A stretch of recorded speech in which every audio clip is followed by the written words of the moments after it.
Ministro, es evidente el resultado de las afectaciones de los miembros de la policía por parte de las FARC. Usted habla de sistematicidad. ¿Cómo se puede concluir que las FARC afectaron durante toda esta época de conflicto armado interno a los policías?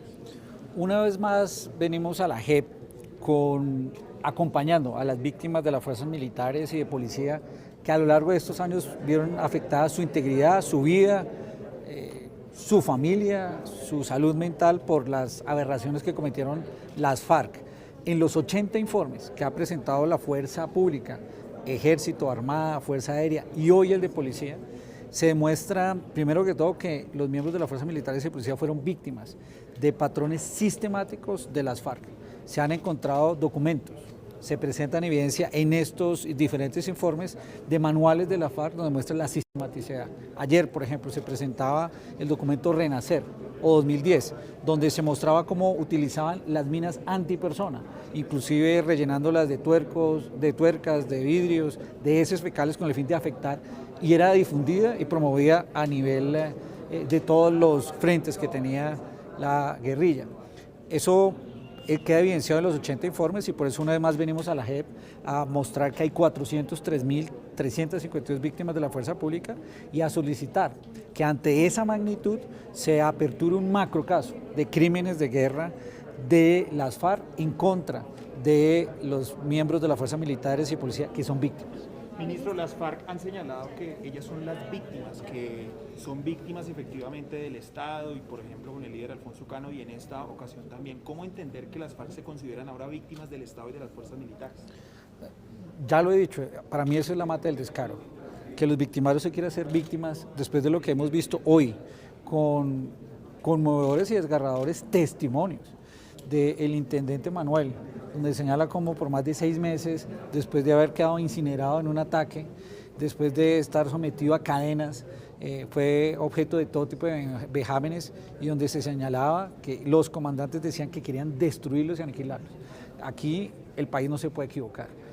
Es claro que las FARC fueron los victimarios y hay 9 millones de víctimas que deben ser reparadas. Hoy no se puede cambiar la historia del país de que los victimarios sean las víctimas. Aquí debe haber un esfuerzo fundamental para que los 9 millones de víctimas, que incluyen 403.352 víctimas de las fuerzas militares, tengan derecho a la justicia, a la verdad, a la reparación y que no haya precisamente hacia el futuro nuevos hechos como estos. Y por eso hoy venimos acompañando a las víctimas como el intendente Manuel que se presentó y los más de 9 millones de víctimas que están esperando verdad de las FARC y no hoy que se consideren ellos víctimas y dejen de ser victimarios. Ministro, buenos días. Quiero hacerle 2 preguntas sobre otros temas. El ELN está acusando al Comité Internacional de la Cruz Roja de no ser neutral. ¿Eso qué representa, digamos, en el control del orden público? Porque la Cruz Roja pues, ha ayudado en muchas tareas humanitarias y también han sido constantes las incautaciones de explosivos en las vías que vienen hacia Bogotá. ¿Cuál es la amenaza que hay en este momento sobre Bogotá? Lo primero sea señalar que a lo largo de mi carrera, no solo como ministro de Defensa, sino previamente como director de Acción Social, inclusive director del ICF, he conocido un Comité Internacional de la Cruz Roja siempre respetuoso de la Convención de Ginebra, siempre respetuoso de los derechos humanos, del derecho internacional humanitario y con total independencia. Respetamos profundamente su actuar y por eso opera en Colombia con total independencia y autonomía y así lo debe considerar todo Colombia. Lo que pasa es que lo que es increíble es que nuevamente el ELN hoy quiera hasta deslegitimar la acción de un grupo que lo único que hace es acciones humanitarias para proteger la vida de los ciudadanos que se ven afectados por diferentes acciones armadas de estos grupos. Ministro, el embajador de Estados Unidos, Philip Goldberg, le reveló a la W que el apoyo a la fuerza pública sí efectivamente tiene condicionamientos. Por ejemplo, que no se puede utilizar para el tema del ESMAD. ¿Ustedes realmente qué saben sobre esa situación?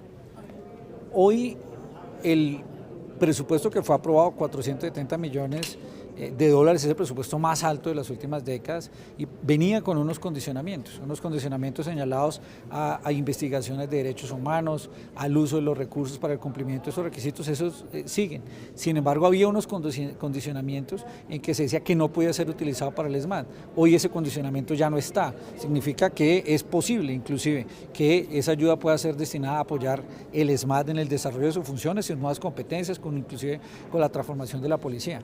Se levantan algunos condicionamientos, como el caso de algunas unidades militares en las cuales no se puedan invertir o manejar recursos de cooperación, esos fueron levantados. Así que permanecen unos condicionamientos y se levantan otros, o algunos que se querían imponer no fueron aprobados, como es el del caso del ESMAD. Ministro, volviendo al ELN, este grupo también asegura que ellos han liberado diferentes o varios menores de edad que no fueron secuestrados, sino dicen ellos que fueron enviados como infiltrados por la fuerza pública al interior de estas estructuras.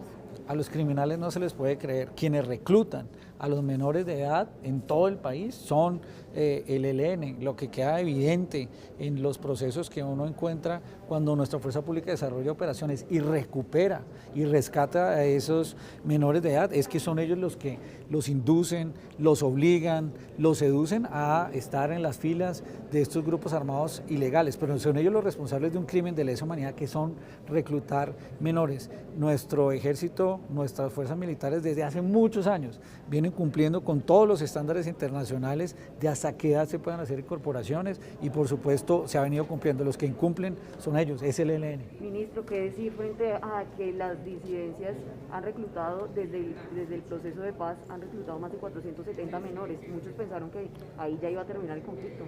Precisamente por eso se necesita rápidamente resultados de este proceso de justicia transicional, porque en la medida que no haya verdad, justicia y decisiones de justicia y reparación, pues los otros grupos armados ilegales seguirán con la misma práctica porque evidencian que no hay forma de realmente los culpables y responsables paguen por esas responsabilidades. Por eso es fundamental resultados muy rápidos en qué hizo las FARC y los máximos responsables en términos de reclutamiento forzado y que lo reconozcan y que no decir, como he oído por ahí algunos, que dicen que lo hicieron por apoyo a unos niños y unos jóvenes que estaban en pobreza. No, aquí tienen que reconocer que utilizaron una práctica sistemática que viola los derechos humanos y el derecho internacional humanitario. Ministro, ¿y cómo se está controlando lo que se dice de parte de algunos personajes públicos que Colombia va a servir para el almacenamiento de armamento nuclear y químico de Estados Unidos? No, de ninguna manera. Lo que quedó establecido la semana pasada cuando el presidente Biden hace la solicitud de que Colombia sea reconocido como principal aliado estratégico de Estados Unidos y extra-OTAN es una señal de confianza en unas relaciones diplomáticas y militares debido a la capacidad de reconocimiento de las fuerzas militares.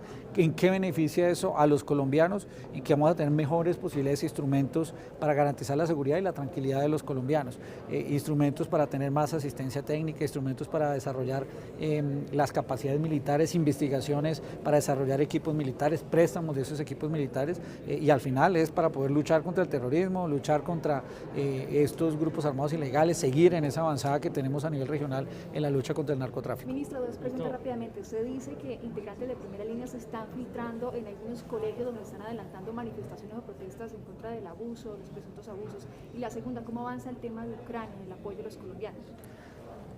En el caso de Ucrania y el apoyo de los colombianos es una materia que está manejando directamente el Ministerio de Relaciones Exteriores, por eso no me quiero pronunciar al respecto. Y lo que ha salido por información de inteligencia es que hay algunos grupos de primera línea que están buscando infiltrar algunas manifestaciones. En la medida que sean manifestaciones pacíficas no hay problema.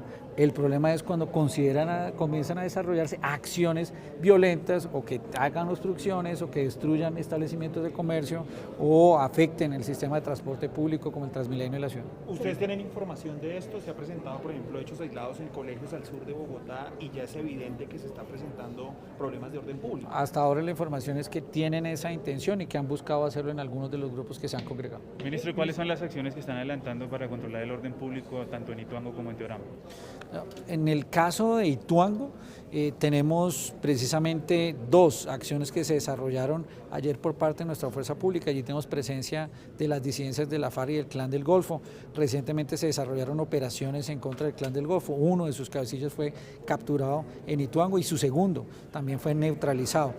Ayer estábamos en plenas operaciones contra las disidencias de la FARC, resultaron afectados 2 de nuestros soldados y se busca seguir haciendo la recuperación en una zona que fue afectada por la violencia. Ayer estamos en Antioquia, revisamos los dispositivos de la 7ª división. En el caso de Teorama, en Norte de Santander, hay un comando específico de Norte de Santander que está a la ofensiva. Allí está una disputa de rentas criminales entre disidencias de la FARC, el ELN y el Clan del Golfo que buscó entrar a esa zona. Se golpeó al máximo cabecilla del ELN hace una semana. Seguimos en operaciones para desmantelar laboratorios, hacer erradicación y capturar a los máximos responsables. Y ahora una operación especial en un sector de Catatumbo que se denomina La Bogotana, que es donde se estaba concentrando el ELN para bajar a hacer afectaciones. Y le respondo a la pregunta de los explosivos en Bogotá. Le hemos venido haciendo seguimiento desde hace 2 o 3 semanas, especialmente con las intenciones que tuvo el ELN antes de lo que era esas acciones que desarrollaron para constreñir la movilidad en Colombia o desarrollar artefactos explosivos.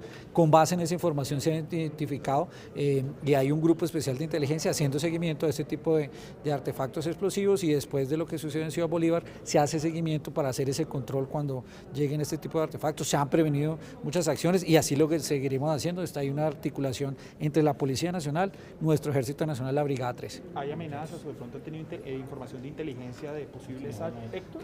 Hay todo el tiempo un seguimiento, identificaciones que hay, y por eso hacemos un llamado a la ciudadanía, especialmente que si tiene algún tipo de conocimiento e información de estos potenciales usos de estos artefactos explosivos, nos los haga conocer. Muchas gracias, señor. Gracias.